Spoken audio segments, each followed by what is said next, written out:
Recording. Okay, my name is Jean Booth, and I'm a Grants and Projects Analyst with DCFS. Most of you are pretty familiar with me. This is the training on the VOCA quarterly reports. I have with me today Christine Holbert, who will be moderating the chat, and Jenny Escalera, who will be taking notes on any questions that come up during today's training.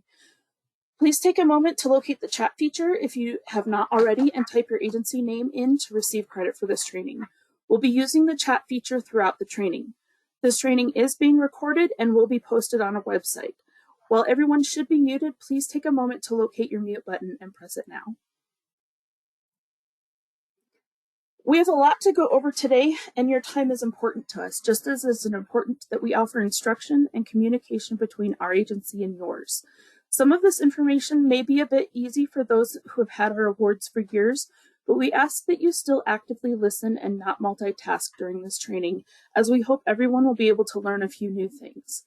Today, we're going to go over the VOCA quarterly report in detail by section and review and practice a lot of common errors that we see and questions that we get. Performance measures are the standardized way of tracking activities that have been determined as important.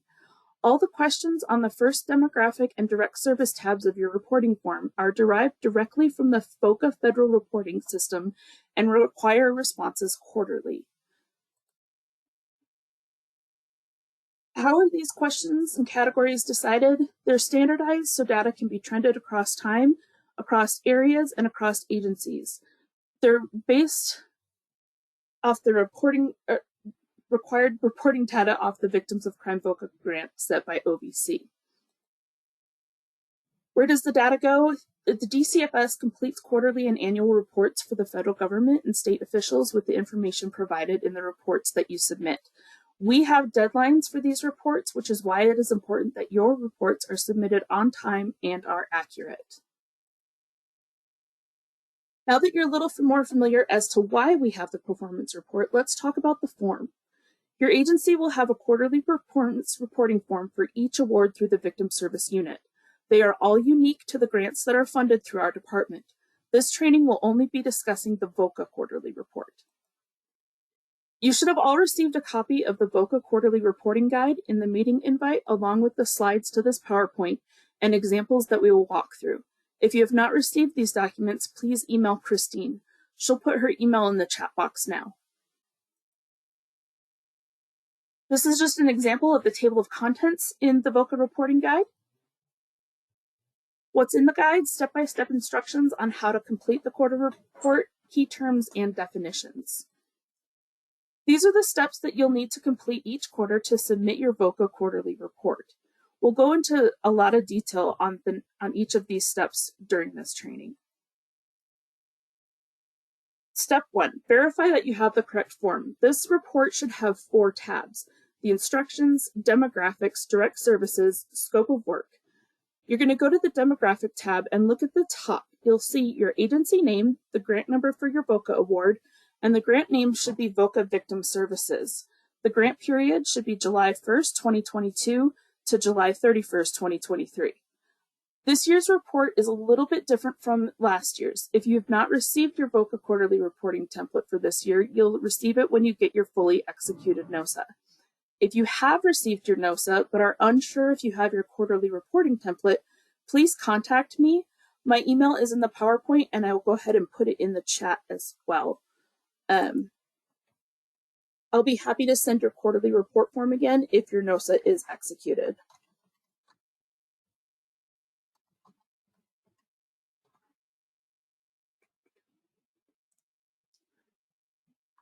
Okay, I moved too far. Nope, sorry. Okay, this is what your quarterly report form will look like. See that the demographics tab is selected at the bottom, and at the top you can see your award information.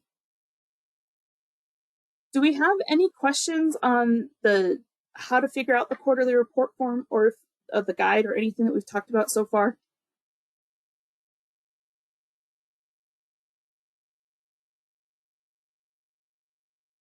Okay, I don't see any, and I think Christine is on mute, which is fine. Yep, no questions yet.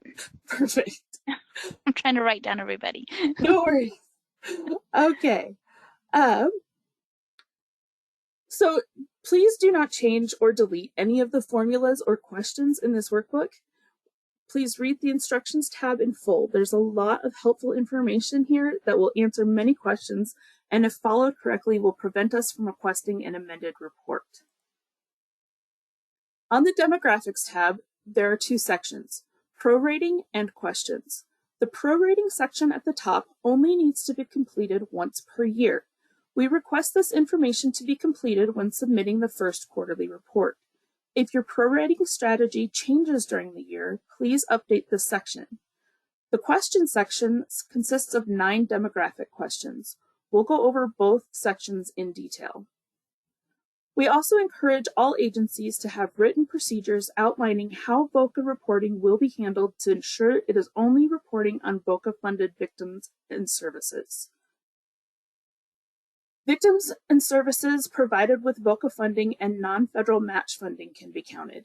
It's important to know that other federal funding cannot be used as match, and victims or services provided with that funding cannot be used as match. Agencies should be careful with tracking victims and services provided with non-federal funding to ensure you're not accidentally duplicating counts. For example, if your agency receives FIPSA, which is a federal award, those funds cannot be used to match VOCA, and the victims and services provided with those funds would not be counted on the VOCA quarterly report. If the same agency was also receiving state funding, like marriage license, then they would need to be careful to only count the portion that was being used to match VOCA. If they were using the marriage license funding to match both their FIPSA and their VOCA grants. Agencies are required to maintain backup documentation for all questions in this workbook. This backup documentation can be a copy of your intake form or whatever is utilized to document these quarterly reporting numbers. This documentation will be reviewed during monitorings.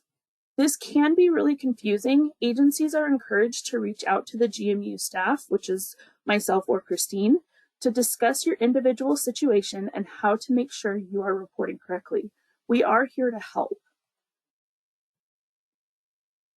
Strategies are listed in the order of desired use.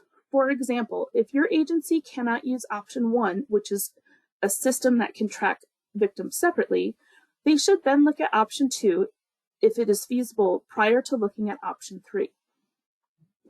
Option 1 is the preferred method of tracking, and it's if your agency has a system in place that can track by funding source.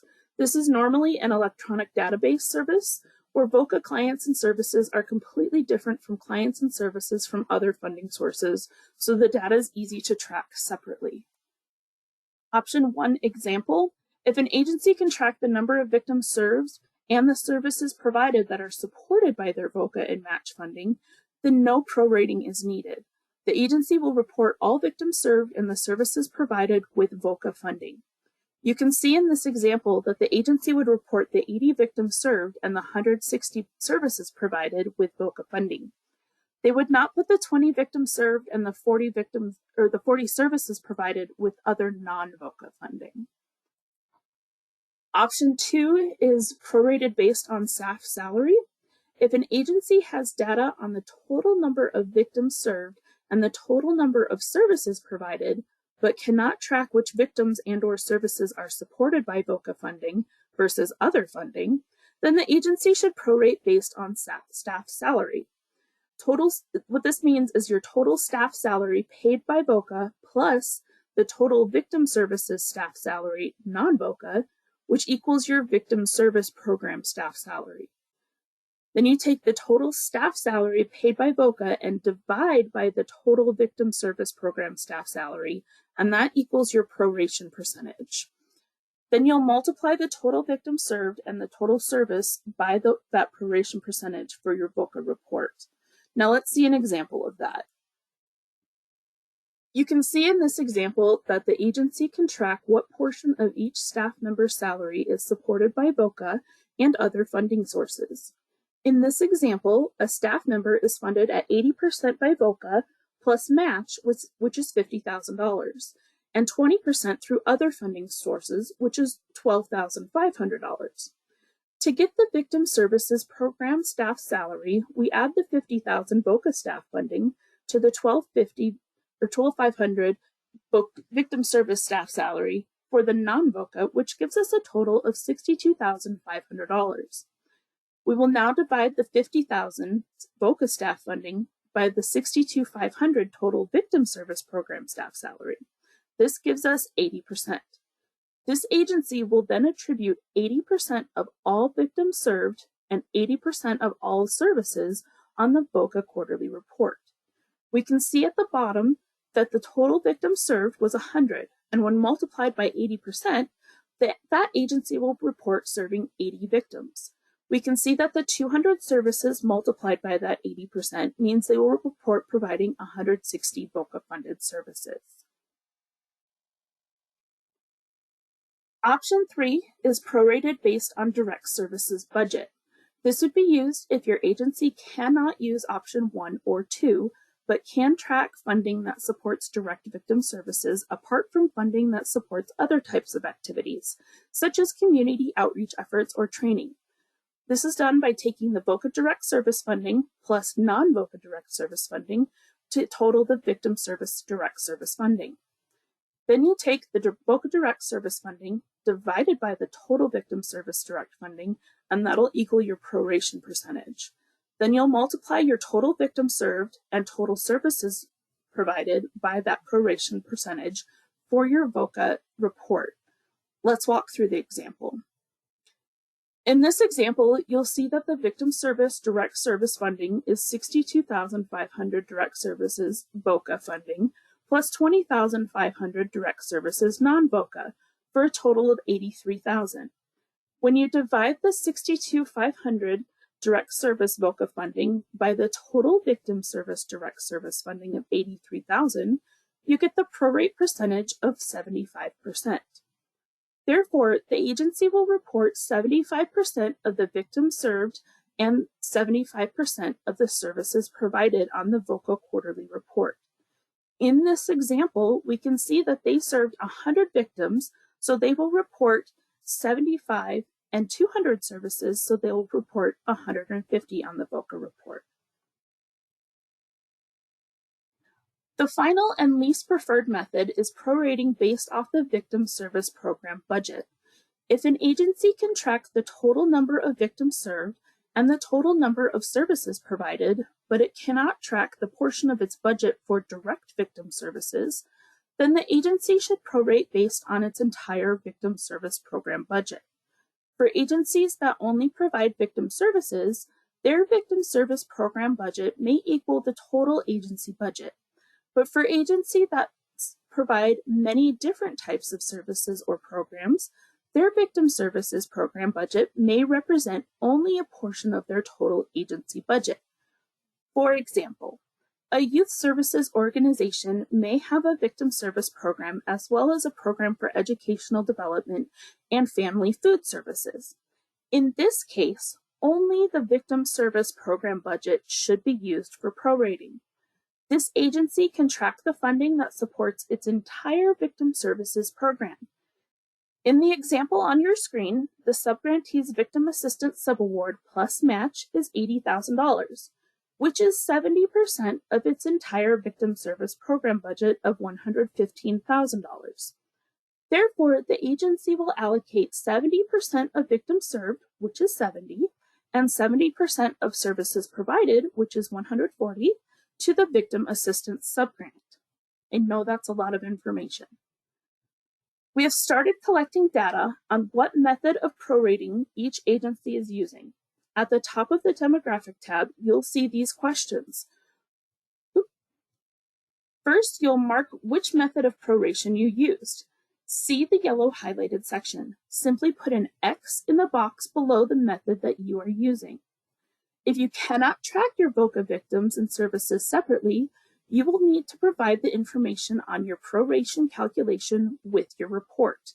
See the boxes now highlighted in green under that section. Lastly, remember to type in which system you use to track your data. This could be the name of the electronic system that you use, or Excel if you have a more manual tracking system. All right, we're going to utilize the chat box for a second. What method will your agency use to prorate your quarterly reporting? A system that can track victims and services by funding source. B, option 2, prorated based on staff salary. C, option 1, prorated based on victim services budget. Or D, option 4, prorated on total victim service budget. Or E, I have no idea. We'll give you guys a second to answer in the chat box.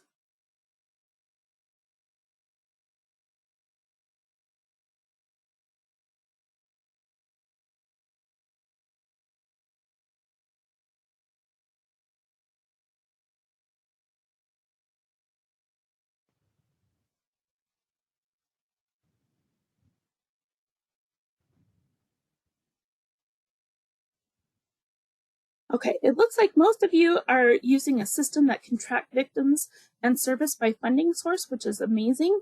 For those of you who clicked in, I don't know, we can always schedule a TA with you guys, which is a technical assistance meeting, to help you figure out how you're going to be tracking your proration or your victims by services. Just go ahead and reach out to either myself or Christine, and we can work with you one-on-one to try to figure out how your agency does your tracking. Are there any questions on the proration? I know it's a lot of information to kind of go over in a very brief time, but if you're not sure or if you have questions on how to prorate, feel free to ask in the chat box. Christine, did you see anything come up? Nope, again, there's no questions yet. Okay, perfect. Well, we'll continue on just to make sure that we stay within our window. But if you do have questions, please feel free to ask them in the chat box. We're happy to pause and answer your questions. Okay, going on to your demographics tab, we're going to start on the questions portion of this. Question 1 is the total number of clients served, which includes new and continuing clients. It does not include anonymous clients. Question 2 is for anonymous clients only. Question 3 is where you put your new clients only. These will be new clients that have not received services during the federal fiscal year. The federal fiscal year runs October 1st through September 30th, which is different from your VOCA funding award year, so it's important to pay attention to the quarter you're reporting in. Agencies are required to maintain backup documentations for all questions in this workbook. The backup documentation can be a copy of your intake form or whatever is utilized to document these numbers. This documentation will be reviewed during monitorings. This tends to be the most confusing part of the reporting system. The biggest difference between state fiscal year, which is SFY, versus the federal fiscal year, which is FFY, are the reporting dates. We typically run all of our awards on the state fiscal year schedule, but that means that the reporting for quarter 2 looks a little different than the other 3 quarters. The state fiscal year runs July 1st to June 30th, while the federal fiscal year runs October 1st through September 30th. All federally funded quarter 2 clients are considered new clients due to the status of the federal fiscal year.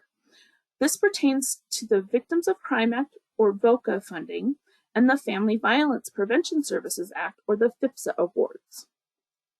We'll go over this a little bit more throughout the presentation, and as always, if you have questions, please contact one of us in Victim Services. Our contact information will be at the end of this presentation, and it's also included in your slides. Determining who is new. New individuals are those served for the first time during the federal fiscal year. Remember that the federal fiscal year is October 1, 2022 to September 30th, 2023. Ask yourself these questions. When was the last time this person received services from our agency? Was this individual counted as a new in previous quarter of this report? The first quarter report that is due in October should be completed as if you're continuing services. So any client that is currently receiving services is continuing, and any new clients receiving services for the first time in July through September should be considered new. Quarter 2 is the start of the federal fiscal year, and this report can be a bit confusing as all clients are considered new in quarter 2 for the federal fiscal year.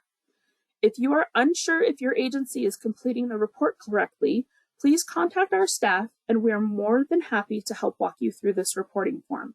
We're going to ask a couple of questions, so find that chat box one more time. A victim received services from your agency in 2019. They came back and received services in July of 2022. You are completing the quarter 1 report for July 1st, 2022 through September 30th, 2022. How should you count this victim? Are they new, continuing, anonymous? We would not count them. I have no idea.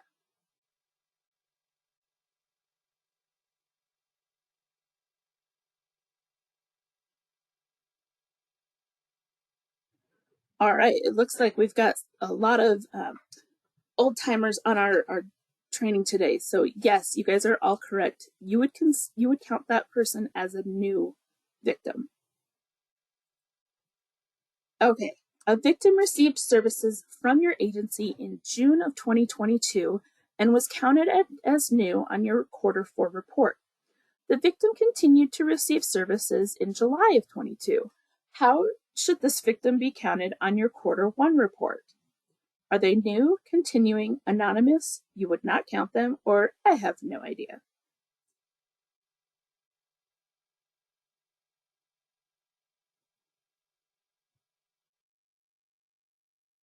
There's a lot of real quick answers. You guys are great today. That's correct. B, continuing.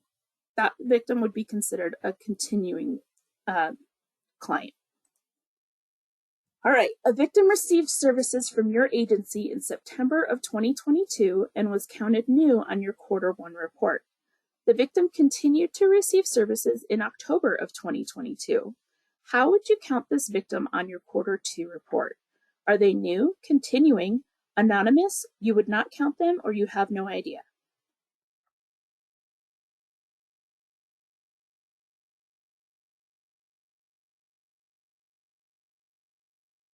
Awesome, guys. You are totally on this. That is correct. Your answer would be A. They would all be new for quarter 2. Do we have any questions on the first couple questions of the quarterly report? Still quiet in the chat box, Jean. Perfect. Okay. Okay, we're going to continue on the demographics. Questions 4, 5, and 6 should be new individuals only. You're going to look for the green boxes. Question 7 should be all victims new and continuing. Question 8 asks how many were counted as more than one type of victimization. And question 9 should be all individuals new and continuing. This is a summary of who you should be reporting on for each of these sections. Now we'll go through each one in detail. Race, ethnicity, gender identity, and age should all total question 3, your new clients. The total row is designed to indicate green for go and red for fix. If the total row is red, please fix the problem. If it's green, it's good to go. It will be red if it does not total the amount in question 3. To the side of these questions is a reminder that the total should match question 3. This year, we added specify boxes for each quarter. Please remember if you report any numbers in a row that has specified boxes to the right to add the additional information. Not reported versus not tracked. Not reported means that your agency has a method for collecting this data, but the victim declined to answer the question. Not tracked means that your agency does not track this data, either for all victims receiving services. For example, if your agency ran a hotline and domestic violence shelter and does not collect age information on hotline calls, but does for victims staying in the shelter, the age category for all hotline-only victims would be not tracked. Section, please put the total amount of victimizations presented through the quarter. The victims can and sometimes do present with multiple victimizations. Enter all of them here. The total of this section should be greater than or equal to the total of questions 1 plus 2. If the total row is red, please fix the problem. If it is green, it is good to go. Remember, if you have a client report 3 types of victimization, you will count that in all 3 categories. So if you have somebody who reports that they were a victim of domestic and/or family violence, robbery, and stalking harassment, you will put 1 number in each category for that 1 person. Also, remember, no category can be greater than the total number of victims you served. This means if you reported your agency served 100 victims that quarter, no victimization category can have a number higher than 100. Each person can only be counted once in each category, but they can be counted multiple times in various categories. I hope that makes sense. If you put a number in the other sections or any section that needs further clarification, there's a specify box to the right of that question. There must be a specification if there is a number other than 0 in that box. For example, if you enter 1 or more in the hate crime box, please specify what is being identified as a hate crime. This can have multiple explanations, but they do need to be identified. If you enter a 1 or more in the other box for gender identity, please explain what they are identifying as, if not male, female, or transgender. If you enter a 1 or more in the other victimization, please clarify what this is. Victimization definitions. Please see the end of this training for the definition of what should fall into each victimization category. This also should be in your reporting guide. Remember, several require you to specify to the right of the column.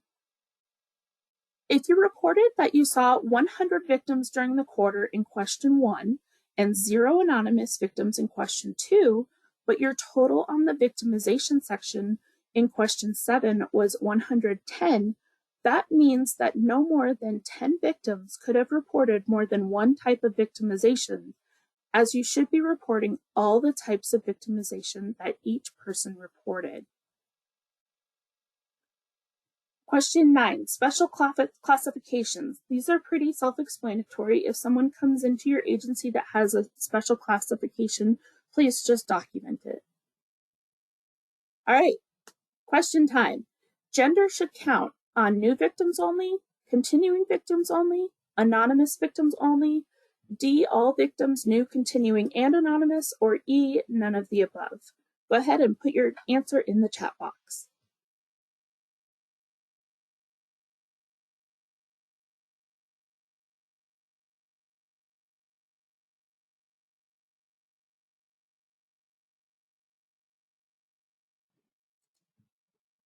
You guys are on it today. The answer is A, new only. That is correct. Okay, so your victimization should count on new victims only, continuing victims only, anonymous victims only, all victims, new, continuing, and anonymous, or none of the above.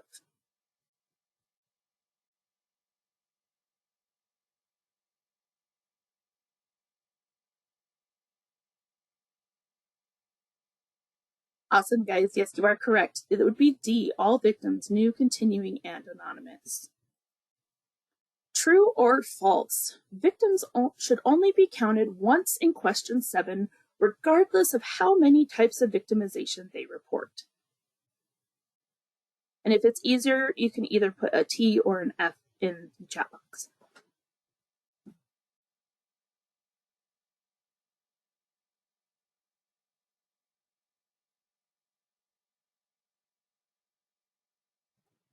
That is correct. False. Victims should be counted once in each type of victimization that they report.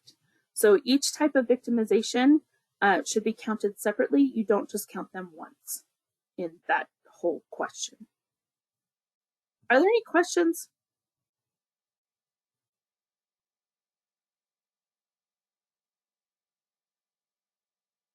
Alrighty, so we're going to go ahead and move on to the Direct Services tab.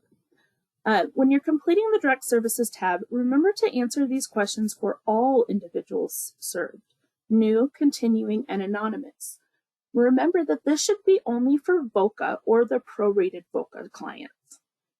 These questions are divided into 7 categories: victim compensation, information and referral, personal advocacy and accompaniment, emotional support or safety services, shelter or housing services, criminal civil justice system assistance, or public presentations and community education. This is what your direct services tab will look like. You'll see that this tab is divided into colors to assist you in completing the sections. There are helpful tips on the right side of each section to help. We will review each of these as we go through each section in detail. The Direct Services tab should be completed on the services all individuals served during the quarter received. This includes new, continuing, and anonymous. This tab is where most data issues occur. This section is the only direct services category that does not ask for individuals served and services provided. It only asks for individuals. This is your victim compensation question. You're going to count the number of victims assisted with a victim compensation application, or VOCA comp as we refer to it. VOCA compensation is different than VOCA funding that your agencies are providing to victims. It provides immediate financial assistance to qualified victims of violent crimes that occur in Nevada. The application can be located at the website on your screen. As a VOCA-funded agency, you must inform all victims you serve that might be eligible about the VOCA compensation program and assist those that are interested in completing an application. Not all victims will be eligible. For example, if the victimization was not a violent crime, or if the crime occurred out of Nevada, or if the crime occurred over 2 years ago, they would not be eligible. All eligible victims might not be interested in applying for the program. For example, some do not want to file a police report, which is a requirement of this program. Only count the victims that you actually assisted to complete the application on the quarterly report. Do not count those that you simply told about the program that did not qualify or did not want to apply for compensation. Remember, the number you report in this section can never be larger than the total number of victims that you served during that quarter. And you can see that reminder to the right. The next section is information and referral. This section will follow the format of all other sections in the Direct Services tab. You'll see that the first question on line 12 will ask for the number of individuals provided services in this category during the quarter. We have colored these questions slightly darker than the following ones asking about services.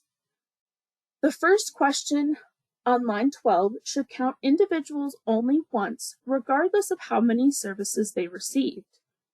A1 through A4 should count the total number of services that were provided to the victim.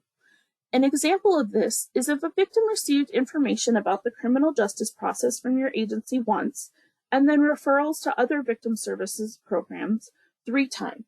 They would be counted as one individual on line 12, even though they received 2 types of services. One service would be counted on A1, as the agency provided one of those services, and 3 services would be counted on A3 because that service was provided 3 times. Remember not to just add the services to get the total people, because that would give you the wrong number of 4 individuals served when only 1 individual was served. Also, remember to count each time you provided this service, even if the same person received the same service multiple times. The number served in a category can never be greater than that total of number of individuals served on the Demographic tab, line 19.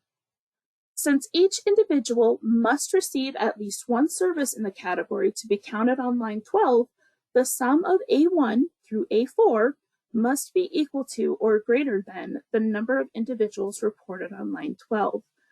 This is because if everyone only received 1 service, then the sum of A1 to A4 would equal the number of individuals served. But if any individuals received more than 1 service, the sum of A1 through A4 will be greater than the number of individuals reported. Now let's review the definition of each type of service in this category. Jean, we do have a question. Yeah. Is there a time frame for how long a client can be considered for VOCA? For example, if the crime happened over 2 to 3 years ago. For VOCA itself, no, because you can have crimes that occur when the victim was a child and they're just now kind of coming to grips with it and dealing with it.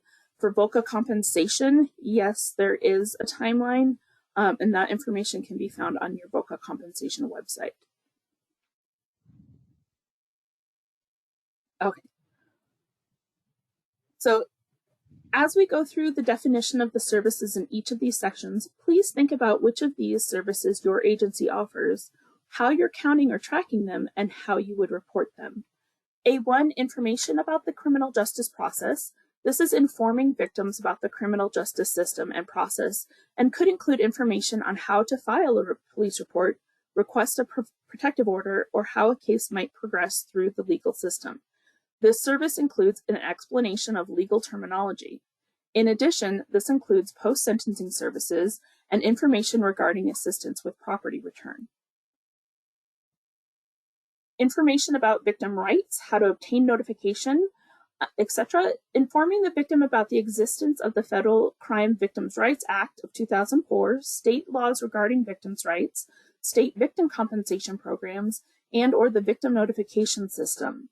This is where you would count informing a victim about the VOCA comp program, even if they decided not to complete an application. Also, if you tell a victim about the VINE system, they would be counted in this service. Referral to other victim service programs, referring to other victim service providers if their specific agency lacks capacity to provide the needed support.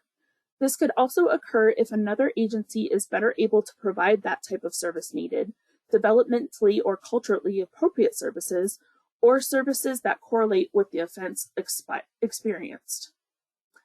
A4, this is referral to other services, supports, and resources. Referring a victim to other services to meet the victim's needs. It includes assessment of service needs and provision of referrals, or providing victims with information and contacts to obtain services on their own. I also want to point out this is where assisting a victim to apply for the Confidential Address Program, also known as CAP, would be counted. Are there any questions over this first section? Looks like that one question was the only one. Perfect. All right, we'll move on to personal advocacy and accompaniment. You can see that it is structured the same way as the information and referral section, with line 18 asking for the number of individuals who received services in this category, and B1 through B10 asking for the number of services offered in this category. You will see on the right that it has the same rules as the previous section, that the number of individuals receiving services in the category cannot be greater than the total number of victims on the demographic tab. And the sum of the services in B1 through B10 must be equal to or greater than the number of individuals reported for the category. Now let's go over the service definitions in this category. B1 is victim advocacy and accompaniment to emergency medical care. This includes emotional and or physical support during care. B2 is coordinating or helping a victim to obtain forensic interview or medical forensic exam. It includes emotional and or physical support during the forensic interviews and or medical exam. B3 is law enforcement interview advocacy and accompaniment. You're going to coordinate and or help the victim prepare for an interview with law enforcement. This includes emotional and or physical support during interviews with law enforcement. Law enforcement interview advocacy and accompaniment is listed in both the personal advocacy and accompaniment and the criminal civil justice system assistance categories, so that the agencies provide only personal advocacy and accompaniment, but not the criminal civil justice system assistance, or vice versa, will have the opportunity to report on that specific service. If an agency provides both categories of services, it should only report on law enforcement interview advocacy and accompaniment only once in whichever category best applies to that specific organization. Individual advocacy is helping a victim assess needed services. This may include assistance in recovering property collected as evidence, assistance managing practical issues created by the victimization, or accompanying the victim to appointments with social services.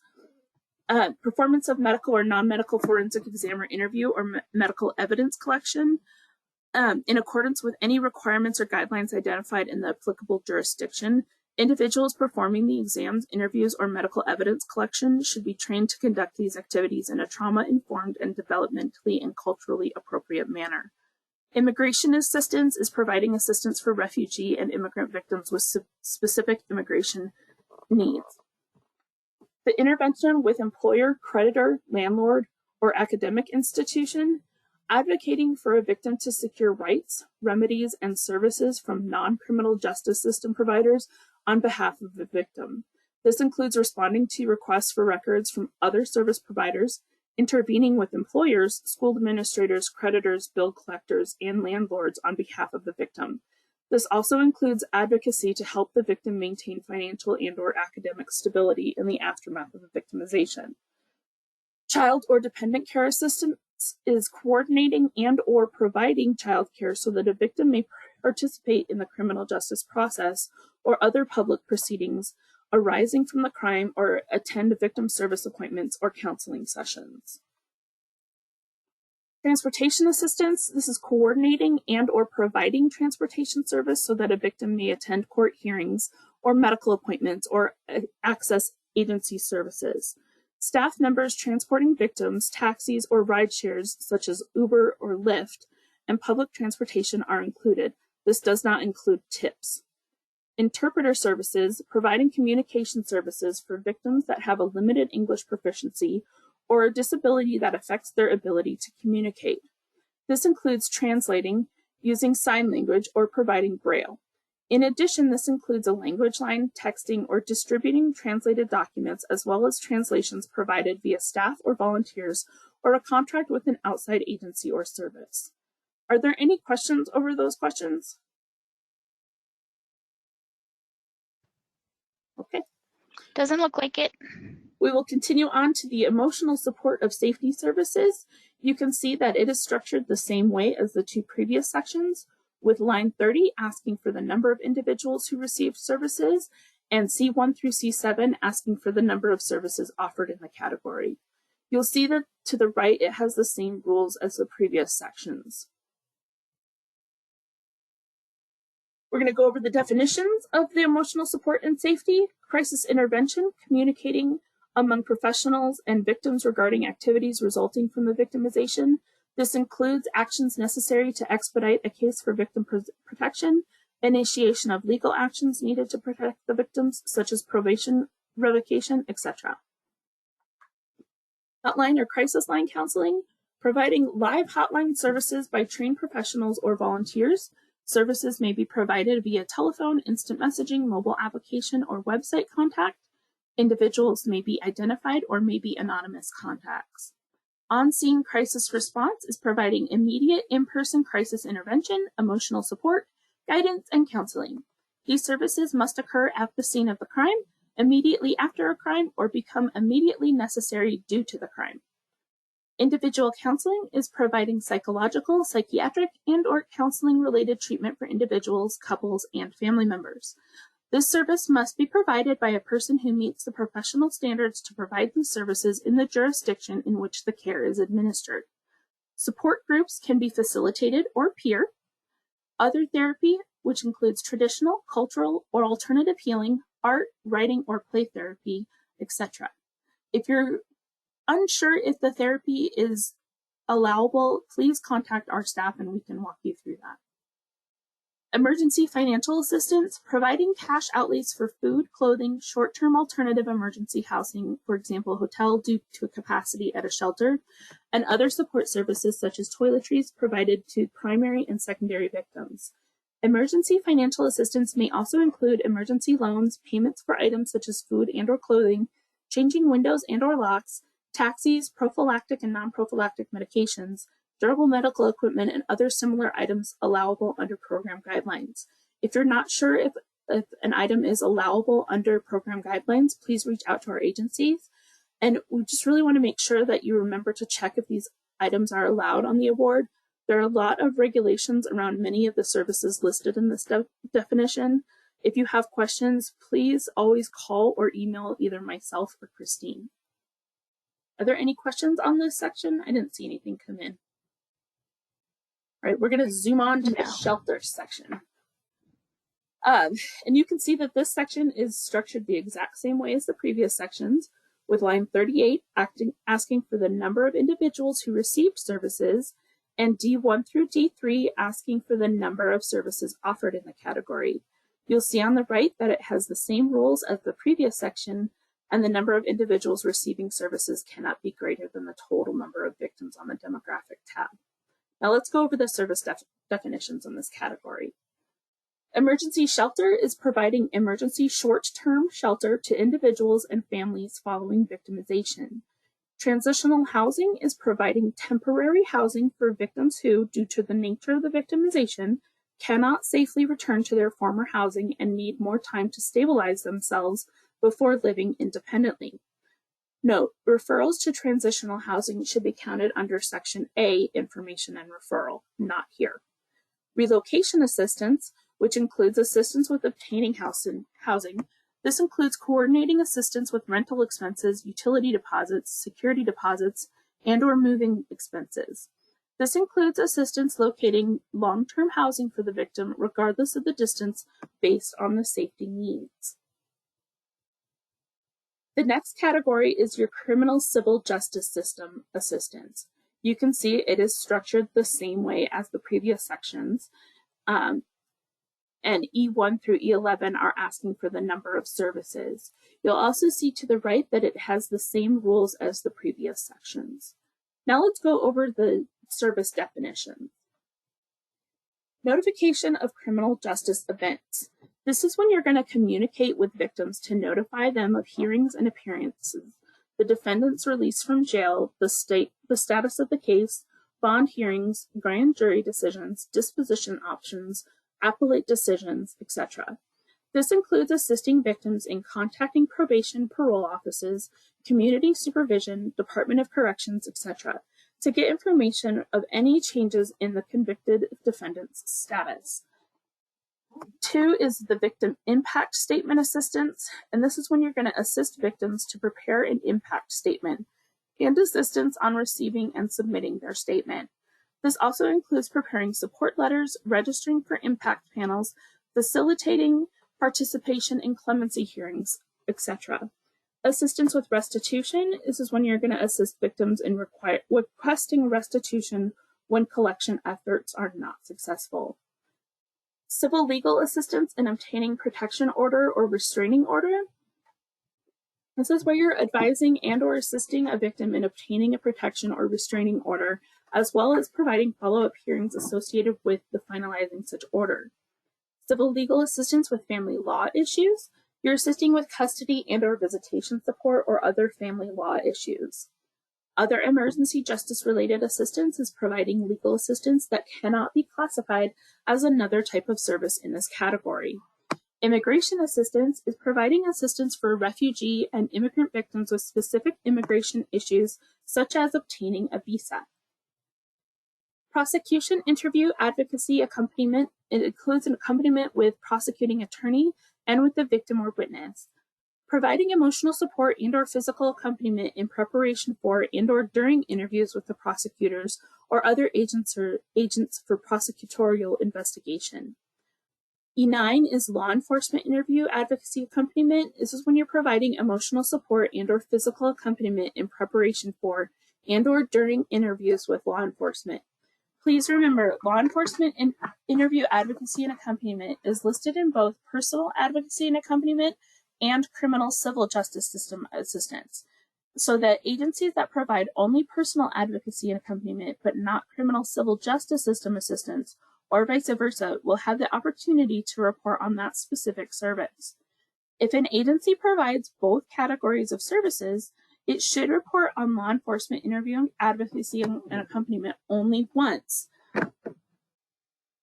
I hit a button.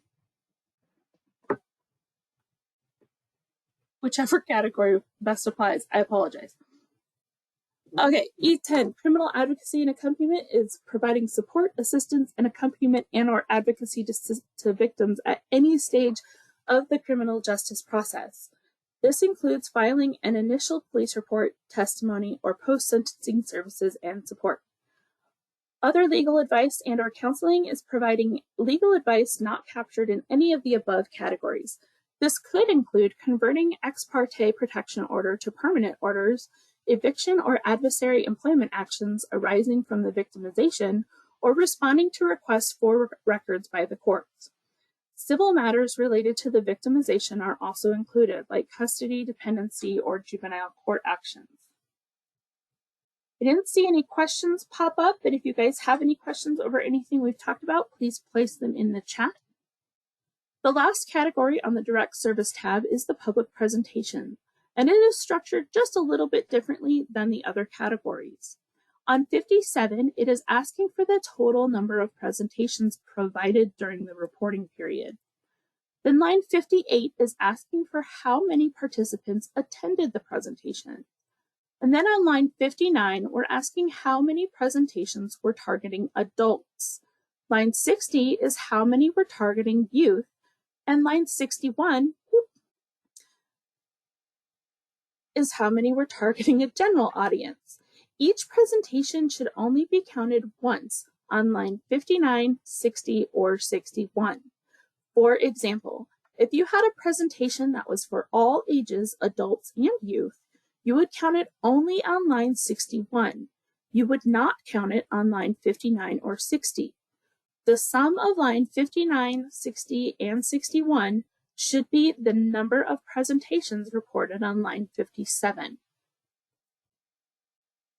Here's a scenario for us. And I'm going to repeat the scenario on the few slides following this. We're going to have questions based off of this scenario. So everybody locate your chat box and let's answer these questions based off this scenario to answer our quarterly report correctly. An agency that runs a domestic violence shelter has a woman and her 2 children enter the shelter and stay for 30 nights. During her stay, the woman also received assistance locating housing. The woman was also provided with information on how to file a temporary protection order. So based on the scenario in the little green box, how many individuals should the agency report on the total number of individuals who received services in the shelter housing service category? Is it 1, A, B, 0, C, 3, D, 90, E, none of the above, or F, unable to answer?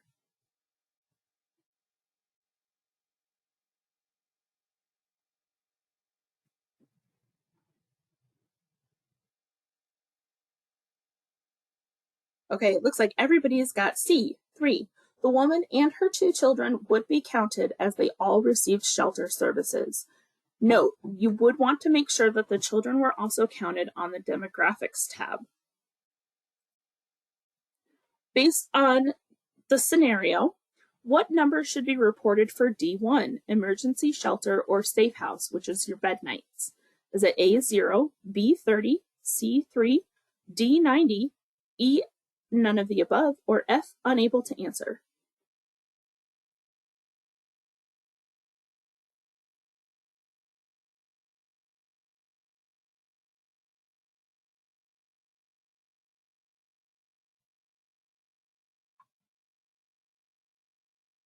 Awesome, that is correct. D90.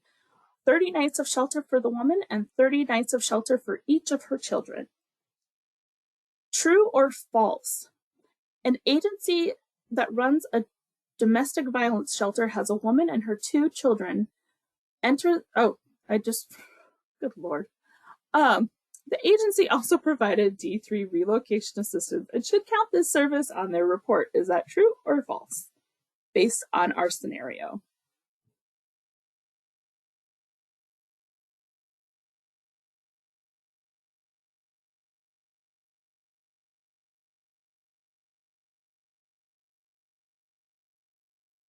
Awesome, that is correct. It is true. Okay, based on our scenario in blue, What other direct service category did the woman receive services in? Was it A, information and referral, B, personal advocacy and accompaniment, C, emotional support or safety services, D, criminal civil justice system assistance, or E, none of the above?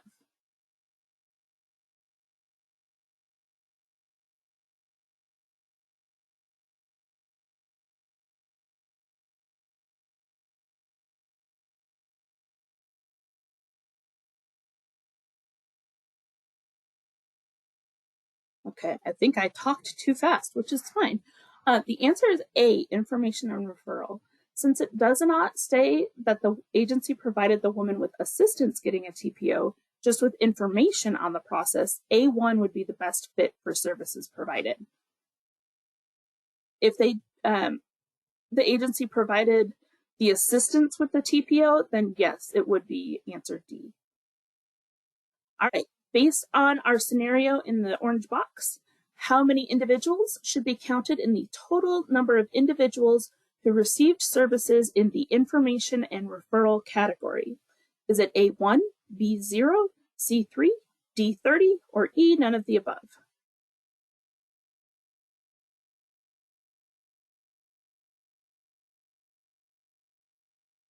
You guys are on it.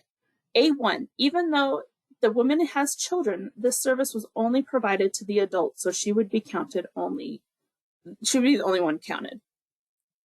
Are there any questions over our scenario or anything we've gone over during this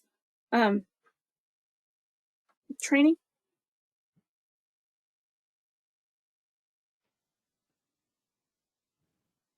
Okay. I'm not seeing anything, Jean. Perfect.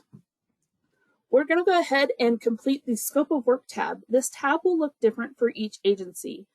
This tab is based on what you put in the scope of work or SOW that was approved for your notice of subaward or your NOSA. If you need changes to your scope of work, please reach out to either myself or Christine, and we're happy to make those changes. This is what your scope of work tab will look like, but yours will be filled out. This form will display what goal number and objective number the item was taken from in your NOSA, and what the target number listed in your NOSA was, and what that target number is associated with under that scope of work section. Step 5, we're going to verify that data is accurate. We're going to look at the demographics tab. Are there any cells shaded red? Did you specify any answers that required a specification? Then we're going to look at your direct services tab. Do you have service counts for all service categories that your agency offers? Check all the notes on the side to make sure numbers meet all the requirements. Check that everyone on the demographic tab, line 19, was counted in at least one category on the direct services tab. Direct services tab, line 12, 18, 30, 39, and 44 must be greater than or equal to the demographic tab, line 19. Are there changes from the previous quarter? Did any services increase significantly? And by significantly, that's more than 10%. If they did and the data is accurate, please note this and the reason in your email when you submit your report. Did any services decrease significantly? And by significantly, we mean 10% or more. If they did and the data is accurate, please note this and the reason in your email when you submit your report. Are there any sections missing or not completed? Did you fill out your scope of work tab? That seems to be one that's missed quite consistently this year. Just remember, accuracy is key. Work closely with the victim service staff when compiling these reports. It's very important for DCFS that we maintain accuracy and integrity when receiving and reporting the quarterly report data. If we can all report the same way, then we can show the federal agencies just how amazing our subrecipients are in helping those who are most vulnerable in our state. If you're unsure what type of proration works for your agency, please contact our office and we will gladly assist you. Step 6, you're submitting the report. You're going to save the report with the name of your agency and the quarter in the title. For example, the Victim Service Agency VOCA Q1. for this quarter report. You're going to email that report to the DCFS grants@dcfs.nb.gov. You're welcome to CC myself and Christine, but don't feel like you have to. We both have access to the DCFS grants inbox, so but please make sure to email the report to that inbox. Remember to explain any significant changes in the number from previous reports. You should receive an email confirmation of receipt within 3 business days. Due dates for your quarterly report can be found on your information tab. They're also on this website, and you can always call or email us to just double check when the reports are due. Your first quarterly report is going to be due Friday, October 14th, and that's for the first quarter, which is July, August, and September. Some of you, and I apologize, there's a typo on this slide, will have an SFY22 award extension. If you have an SFY22 award extension, you will not need to submit a separate report. You're going to include all victims and services funded with both State Fiscal Year 22 and State Fiscal Year 23 VOCA funding for July 1st, 2022 through September 30th, 2022 on your State Fiscal Year 23 Quarter 1 report. This will still be due October 14th, 2022. Just as a reminder, agencies are required to maintain backup documentations for all questions in this workbook. Backup documentation can be electronic system your agency has in place to document the questions in the quarterly reporting form. It can also be intake forms, assessments, or whatever else your agency uses to show that everyone is unique and only being counted once. If you have questions, please always remember to reference the GERs. The quarterly reports are in GER 2226, but are very general as they cover all GMU grants. This fiscal year, they're in 2326. Are there any questions over anything that we've gone over today? Okay, we're going to talk about the supplemental quarter 1 questions. You're going to receive a set of extra questions via email that you will need to be completed and submitted with your October 15th report. Your questions are going to cover the federal fiscal year, which is October 1, 2021 to September 30th, 2022. If you're a new agency, you're going to answer them for July 1st, 2022 to September 30th, 2022. The number of the supplemental questions are listed on this page, just so that you can prepare for when you do receive that for your organization. And I'm not going to read them. You guys can read them on your own if you would like to, or you can wait until you get the email from either myself or Christine. Are there any questions over any of the quarterly reporting? I know we kind of went over that pretty fast. I just want to double check and make sure if you guys have any questions. And I also wanted to just thank you for your time and participation in the training. At this time, we'll answer any questions that came into the chat box. And if you have any questions, please utilize the chat box to ask them. Thank you for all your focus and participation in this training.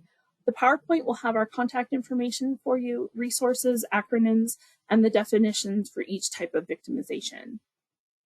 And on the screen is our contact information, so you can see that any general questions will go to the DCFS grants inbox, and myself and Christine are available for any questions you might have as well. So thank you very much. That is the end of the presentation. We went over that really fast, so if you guys have questions, please go ahead and ask them in the chat box, or you can go ahead and email us at any time. Thank you.